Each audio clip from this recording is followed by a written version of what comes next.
প্রিয় দর্শক, আমি শফিকুল ইসলাম এবং আপনারা দেখছেন আরামবাগ টিভি। দর্শক, এবার ডাক্তার নিয়োগে একটা দুর্নীতির বিরাট একটা চক্র সামনে এসছে, একেবারে প্রাতিষ্ঠানিক। কেন কথাটা বলছি? ইতিমধ্যেই ডাক্তার মহলে একেবারে তোলপাড় চলছে যে এটা কী করে হতে পারে। এক বলে একভাবে লিখে বিজ্ঞপ্তি প্রকাশ করা হলো, সেই মতো ফর্ম ফিল আপ করা হলো, আর এখন বলা হচ্ছে রুল চেঞ্জ। যেভাবে নিয়োগের ব্যাপারটা বলা হয়েছিল সেইভাবে হবে না, নতুন করে নিয়মে নিয়োগ করা হবে। তার মানে সেই ওই শিক্ষক নিয়োগে মানে প্রাথমিকে বা এতে রুল চেঞ্জ করে যারা কাছের স্বজন বা পছন্দের বা একটু লেনদেনের মানে সেই লোকজনদেরকে ঢোকানোর চেষ্টার জন্য রুল পরিবর্তন। বিজ্ঞপ্তি প্রকাশ করা হলো একটা বলে এখন বলা হচ্ছে ওই নিয়মে হবে না, অন্য নিয়মে নিয়োগ হবে। সেটা আবার কী নিয়ম? পুরোটাই নিজেদের হাতে রাখার মতো নিয়ম, একেবারে কন্ট্রোলে, ইচ্ছে করলে যাকে খুশি ঢোকানো যায়। দর্শক, এই বিষয়টা সামনে এসছে। আমি আপনাদেরকে দুটো বিজ্ঞপ্তি দেখাবো আগে, যে কি বিষয়টা আমি বলতে চাইছি, যেটাকে কেন্দ্র করে একটা বিরাট একটা তোলপাড় শুরু হয়েছে ডাক্তার মহলে। দেখুন দর্শক, এটা কিন্তু প্রথমটা, এটা হচ্ছে প্রথম বিজ্ঞপ্তি যেটা আর কি দেওয়া হয়েছিল। লম্বা একটা লেখা। যারা দেখেছেন ডাক্তার মহলের সঙ্গে যারা যুক্ত তারা আরও ভালো করে বুঝতে পারবেন, পড়তে পারবেন। আমি শুধু নিয়োগের যে প্রসেসটা আমি সেই জায়গাটা শুধু দেখাতে চাই। এগুলো সব রিজার্ভেশন বা ইত্যাদি আছে। এই যে এখানে দেখুন এইচ যে পয়েন্ট এখানে বলা হয়েছিল, এটা কিন্তু পুরনো সিস্টেমটা। Academic marks 70, experience 15, interview 15। মানে একজন মানে ক্যান্ডিডেট তার একাডেমিক যে কোয়ালিফিকেশন, তার যে মেধা এসছে নাম্বার মানে স্কোর করে তার ওপরে মানে তার একাডেমিক বিষয়ে মূল্যায়ন করে একটা নাম্বার দেওয়া, সেটা ছিল 70 নম্বর। মানে সত্যি যারা মেধাবী মানে গুণগত শিক্ষা লাভ করেছেন, সমস্ত জায়গাতে তার পরিচয় দিয়েছেন, পরীক্ষাতে রেজাল্ট নিয়ে এসছেন, সত্যিকারের মেধাবী যারা ভালো ডাক্তার যদি আমি বলি আর কি মেধার দিক দিয়ে, সেই মেধার মূল্যায়নের জন্যে কিন্তু রাখা হয়েছিল 70 নম্বর। মানে সেটার ওপরেই মেন ভরসা করে নিয়োগটা হতো, যাতে করে মানে কোয়ালিটির ডাক্তারকে নিয়োগ করা যায়। সেই জন্যই একাডেমিক মার্কসের ওপরেই সিস্টেম ছিল, মানে গুরুত্ব দিয়ে নিয়োগ করা, এবং সেখানে 70 নম্বর রাখা ছিল। তারপরে এক্সপিরিয়েন্স এবং ইন্টারভিউ। এক্সপিরিয়েন্সটাও তো হাতে, 15 নম্বর যে ইন্টারভিউ সেটাও হাতে, তাও 30 নম্বর হাতে রেখে চেষ্টা হতো। কিন্তু তবুও একটা গুরুত্ব থাকতো যে 70 নম্বর তার একাডেমিক যে কোয়ালিফিকেশন বা তার যে মেরিট, তার যে ক্রেডিট, মানে তার যে মানে মেধা, তার উপরে কত একটা মূল্যায়ন হতো 70 নম্বরে। এটা একটা মানে বড় জায়গা ছিল। বাকি 30 যেটা বলছি 15, এখানেও কারচুপির সুযোগ ছিল, কিন্তু তবুও আমি আবার বলছি 70 নম্বর একটা বিরাট ব্যাপার ছিল। কিন্তু এখন দর্শক, এখন যেটা করা হচ্ছে, যে একটা বিজ্ঞপ্তি নতুন করে সামনে এসছে, আমি সেটা আপনাদেরকে দেখাবো। দেখবেন কীরকম জালিয়াতি করার একটা রাস্তা বের করা হচ্ছে। আমি দর্শক আপনাদেরকে একটু দেখানোর চেষ্টা করছি যেটা সামনে এসছে। ওয়েট দর্শক, ওয়েট। হ্যাঁ, এই যে এটা দেখুন, ওটা তো দেখলেন আগের একটা বিজ্ঞপ্তি। এবার এটা দেখুন 30/10/2025-এ, 30/10/2025, ওটা তো আগস্টে দেখছিলেন। 30/10/2025-এর এখানে দেখুন নিচের দিকে সিস্টেমটা কি বলা হয়েছে দেখুন।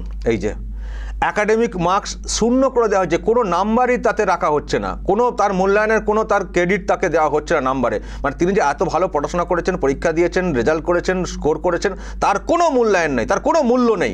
একাডেমিক মার্কসকে 0 করে দেওয়া হয়েছে, এক্সপিরিয়েন্স 0 করে দেওয়া হয়েছে। তার মানে চীন থেকে, অমক থেকে, মানে চায়না প্রোডাক্ট যেখান থেকে খুশ এনে ঢুকিয়ে দেওয়ার একটা বিরাট সুযোগ, এক কথায় বলতে হয়। আগে তো এক্সপিরিয়েন্স, তাও তো অনেক আগে সরকারি ক্ষেত্রে এক্সপিরিয়েন্সের কথা বলা হতো, এখন তো নাকি আবার বেসরকারিতেও, ওটাও বেসরকারিতে যে কোনো জায়গায় করলেও তার একটা নাম্বার দেওয়ার সুযোগটা ছিল, সেখানেও জল মেশানো হয় অনেকটা, তাও সেটা মানা যেত। কিন্তু এখন এক্সপিরিয়েন্সও 0। কীভাবে হবে নিয়োগটা? না, কম্পিউটার বেসড একটা টেস্ট হবে, CBT, তাতে 85 নম্বরের ওখানে রাখা হচ্ছে। বুঝতে পারছেন, কম্পিউটার বেস পরীক্ষা। এরা যে পরীক্ষা নেয়, তার কি পরীক্ষা হবে, কতটা তার ঠিকভাবে হয়, সেটা নিয়েই তো প্রশ্ন রয়েছে। আবার কম্পিউটার বেস এই ধরনের পরীক্ষা, সেখানে যে কোশ্চেন পেপার আগের দিনে লোকজন পেয়ে যাবেন না, তারই বা কি গ্যারান্টি আছে? তো মানে কোনো তার একাডেমিক একাডেমিক, তার মেধার কোনো গুরুত্ব রইল না, এক্সপিরিয়েন্সের কোনো গুরুত্ব রইল না, শুধুমাত্র একটা কম্পিউটার বেসড টেস্ট হবে, কে কে টেস্ট নেবে কে জানে, মানে পুরোটাই হাতে বলতে পারেন যদি কেউ মনে করেন, আর তার সঙ্গে ইন্টারভিউ 15, এটাও তো হাতে। তার মানে দর্শক, নিয়োগের ক্ষেত্রে যা দেখতে পাচ্ছি প্রায় 100 নম্বরই থাকছে যারা নিয়োগ করবেন, নিয়োগকর্তা তাদের হাতে কার্যত। কারণ এখানে যা পরীক্ষার সিস্টেম, যেভাবে পরীক্ষা নেওয়া হয়, সাদা খাতা জমা দিয়ে পরীক্ষা, সে আমরা দেখেছি বা ওর তদন্তে উঠে এসছে। ফলে এবং কম্পিউটার বেসড টেস্ট সিবিটি বলছে। সুতরাং দর্শক, আমি পরিষ্কার বুঝতে পারছি যে ডাক্তারদের যে উৎকণ্ঠা, যে জায়গাটা তৈরি হয়েছে, যে তার মনে হচ্ছে তাদেরকে আর নিয়োগ করা হবে না। যারা মেধাবী, তারা যারা মনে করছেন, আশঙ্কিত অবস্থায় রয়েছেন যে তাদেরকে মনে হচ্ছে নিয়োগ করা হবে না। এই সব ওই দেখে শুনে এদিক সেদিক থেকে আসা, বিদেশ থেকে চীনা, ওই চাইনিজ মাল বা যাই বলি না কেন, মাল যদি কেউ খারাপভাবে নেন আমি তার জন্য ক্ষমা প্রার্থী। আমি বলছি যে মানে ওই বাইরে থেকে এসে যাকে খুশ এসে ঢুকিয়ে দেবেন পছন্দের মতো, তার কিন্তু একেবারে গেঁড়াকল তৈরি করে রাখা হচ্ছে। তার মানে ওই প্রাইমারি তো দেখেছিলেন আপনারা, আগের সিস্টেম ছিল এক, পরে সিস্টেম চেঞ্জ করা হয়েছিল যাতে করে মানিক ভট্টাচার্যরা নিজেদের পছন্দের লোককে ঢোকাতে পারেন, পুরোটাই তাদের হাতে, তাদের কন্ট্রোলে, মেধার কোনো দাম ছিল না। এখানেও দেখছি, আবারও বলছি, বিজ্ঞপ্তি একভাবে প্রকাশ করা হলো, সেই বিজ্ঞপ্তি নিয়োগ মানে ফর্ম ফিল আপ অনেকে করেছেন, এখন বলা হচ্ছে আমরা এই মোডে নেব, আমরা এই মোডে নেব। তাও এখন কবে পরীক্ষা নেওয়া হবে সেটাও বলা হচ্ছে না, বলা হচ্ছে টেন্টেটিভ ডেট হচ্ছে ওই ডিসেম্বরের, এই যে লাস্টের দিকে দর্শক দেখুন লেখা আছে ডিসেম্বরের 25 বা জানুয়ারির 26। আমি জানি এই বিজ্ঞপ্তি প্রকাশ করে আবার টেস্ট নিচ্ছে কিনা, যে দেখি কে কী বলছেন, কে কি আর বলবেন। যেভাবে বিজ্ঞপ্তি প্রকাশ করা হয়েছে এর বিরুদ্ধে অবশ্যই গর্জে ওঠা উচিত, এবং আমার তো মনে হয় প্রয়োজনে মামলাও করা উচিত। আমি দর্শক একটু কথা বলার চেষ্টা করব। আমি মানে একজন আইনজীবী যাকে আপনারা দেখেন বিভিন্ন সময় লড়েন এই নিয়োগ দুর্নীতি ইত্যাদি ব্যাপারে, ফিরদৌস শামীম, তাকে আমি অনলাইনে নেওয়ার চেষ্টা করছি দর্শক, তার কাছ থেকে বিষয়টা জানবো যে এইভাবে কি নিয়োগ করা যায়, এইভাবে কি মাঝপথে রুল কি চেঞ্জ করা যায়। তিনি তো অনেক মামলা লড়েছেন, এবং বিশেষ করে এই যে নিয়োগ দুর্নীতি যেখানেও রুল ফ্রেম চেঞ্জ করে দেওয়া হয়েছিল সেটা নিয়েও অনেক মামলা করেছেন। আমি তার সঙ্গে একটু কথা বলার চেষ্টা করব, অনলাইনে নিচ্ছি। হ্যাঁ, পেয়েছি ফিরদৌস শামীম এই মুহূর্তে অনলাইনে রয়েছেন। ফিরদৌস সাহেব, আপনিও নিশ্চয়ই এই বিজ্ঞপ্তি দেখেছেন। বলে আগস্টে একটা দেখলাম বিজ্ঞপ্তি প্রকাশ করা হলো, এখন বলা হচ্ছে না, ওইসব একাডেমিক মার্কস 0, এক্সপিরিয়েন্স 0, যে কেউ আসবেন পরীক্ষাতে বসবেন টুক করে চাকরি পেয়ে যাবেন। কি বুঝছেন বলুন তো এর মাধ্যমে? এর মাধ্যমে একটাই জিনিস বোঝা যাচ্ছে যে কম্পিউটার বেসড টেস্টই হচ্ছে সব থেকে বেস্ট টেস্ট। তার কারণ হচ্ছে, দেখুন, কম্পিউটার বেসড টেস্ট হবে, কম্পিউটারে চেঞ্জ করে দিলেই হয়ে যাবে।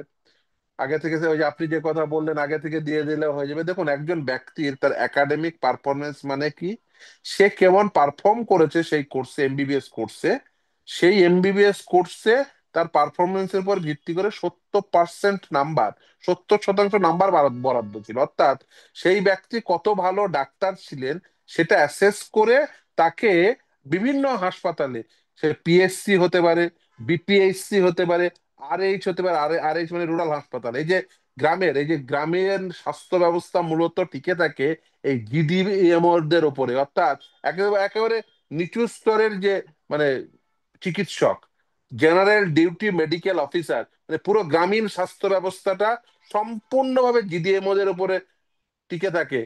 এখন এই সরকার শিক্ষাক্ষেত্রে দুর্নীতি করে সাধারণ মানুষদের, তাদের সন্তানদের শিক্ষা জলাঞ্জলি দিয়ে এবার স্বাস্থ্যটিকেও জলাঞ্জলি দিতে চাইছেন। যে একাডেমিকে 70% নাম্বার বরাদ্দ, এখন নতুন যে মোড এলো সেখানে একাডেমিকের বিন্দু বিসর্গ উল্লেখ করা হলো না। কি হলো না, ওয়ান ডে টেস্ট, সিবিডি, ওই কম্পিউটার বেসড টেস্ট, ওটাই বেস্ট টেস্ট। তার কারণ হচ্ছে ওই ওয়ান ডে গেম খেলবে ওরা। ওই ওই 5 বছর ধরে পড়েছে, তার 5 বছর ধরে কেমন পারফরমেন্স করেছে সেটার থেকে বরঞ্চ অনেক নেতা নেত্রী শোনা যায়, আমি জানি না, বলতে পারবো না, যারা তৃণমূলের সঙ্গে সংসর্বতা রাখেন তারাই বলতে পারেন, শোনা যায় নাকি তৃণমূল কংগ্রেসের অনেক হেভিওয়েট নেতা নেত্রীদের ছেলে মেয়েরা নাকি সব ওই বিভিন্ন জায়গা থেকে পড়াশোনা করেন আর কি। তো তাদের কারোর জন্য ওই এমবিবিএস পাস করার জন্য কারোর জন্য নাকি ওই ওই ক্যামেরা, সিসিটিভির ক্যামেরা বন্ধ করা হয় বা সরিয়ে দেওয়া হয়, বিভিন্ন কিছু হয় আর কি। তো তাদেরও তো ওই মানে চাকরিতে ঢুকতে হবে আর কি। এবার বিভিন্ন স্তরের নেতা, যখন তৃণমূল কংগ্রেসের এখন পাড়ার নেতারও মানে যে সমস্ত বড় বড় গাড়ি বাড়ি আছে, ফলে তাদের ছেলে মেয়েরা তো স্বাভাবিকভাবেই চলো ডাক্তার হবে, চলো ডাক্তার করে নিয়ে এসছে, তাদের তো বিভিন্ন জায়গায় সব ঢুকিয়ে দিতে হবে না। তো সেই ব্যবস্থাপনাটা তৈরি করেছেন। আগে ছিল 70 number academic, 15 number interview, 15 number experience. নতুন মোড কি, 85 number computer based test, 15 number interview. অর্থাৎ পুরোটাই 100%ই হচ্ছে যে নিয়োগকারী সংস্থা তাদের একেবারে নিজস্ব স্বেচ্ছাধীন বিষয়, মানে একেবারে কম্পিউটার বেস টেস্ট, মানে বুঝতেই পাচ্ছেন যে কি কি হতে পারে এই রাজ্যে নিয়োগ মানে। আর 15 নম্বর ইন্টারভিউতে একদম কথাই নেই। আগে তাও কি 15 নম্বর ইন্টারভিউ ছিল, কিন্তু বাকি 85 নাম্বার এক্সপিরিয়েন্স এন্ড একাডেমিক ছিল। ফলে যে 85 নাম্বার এক্সপিরিয়েন্স এন্ড একাডেমিক ছিল, সেখানে কিন্তু ওই নিয়োগকারী সংস্থার স্বেচ্ছাধীন ক্ষমতার উপরে না, যে কোশ্চেনটা লিক করিয়ে দিল বা কারোর নাম্বার অল্টার করিয়ে দিল, তাতেও কিন্তু সে এই 85 নাম্বারটাকে অল্টার করতে পারলো না, পারতো না আর কি।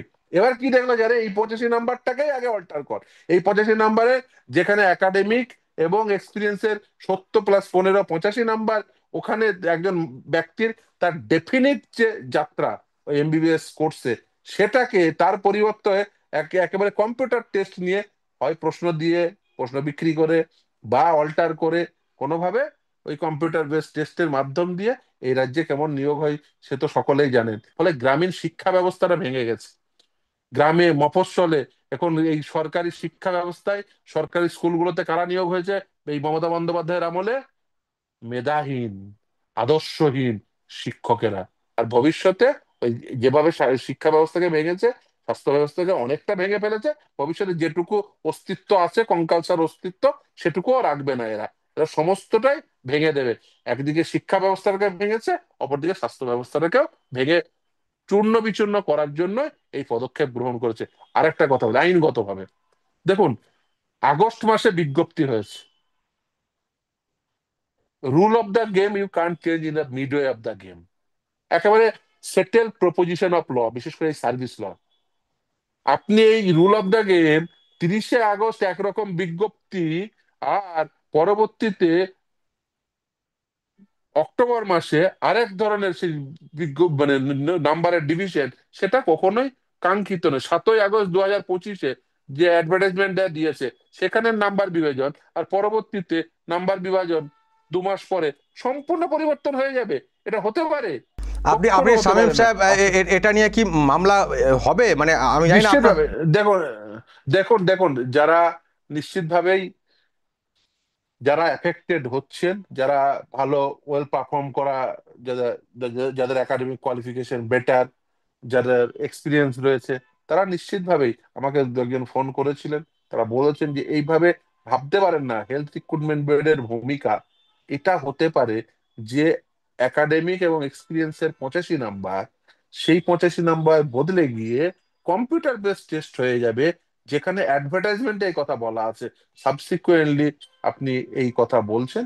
এটা কাঙ্ক্ষিত নয়। দেখুন কেন করছেন, সকলে সকলের কাছে পরিষ্কার হয়ে গেছে। যে কারণে এর আগে আসলে এরা রুল ফ্রেমিংটাই করে। আমি এটাই জনগণকে বারবার বোঝাতে চাই যে সরকারের বা নিয়োগকারী সংস্থার এই যে নাম্বারের বিভাজন ঠিক করার তাদের অধিকার রয়েছে, কিন্তু দুরকম পারপাসে তারা সেই অধিকার বলবৎ করতে পারে, অধিকারের প্রয়োগ করতে পারে। এক, সেটা হচ্ছে সৎ উদ্দেশ্যে দুর্নীতিহীন নিয়োগের জন্য, আর একটা হচ্ছে অসৎ উদ্দেশ্যে দুর্নীতি করে নিয়োগের জন্য।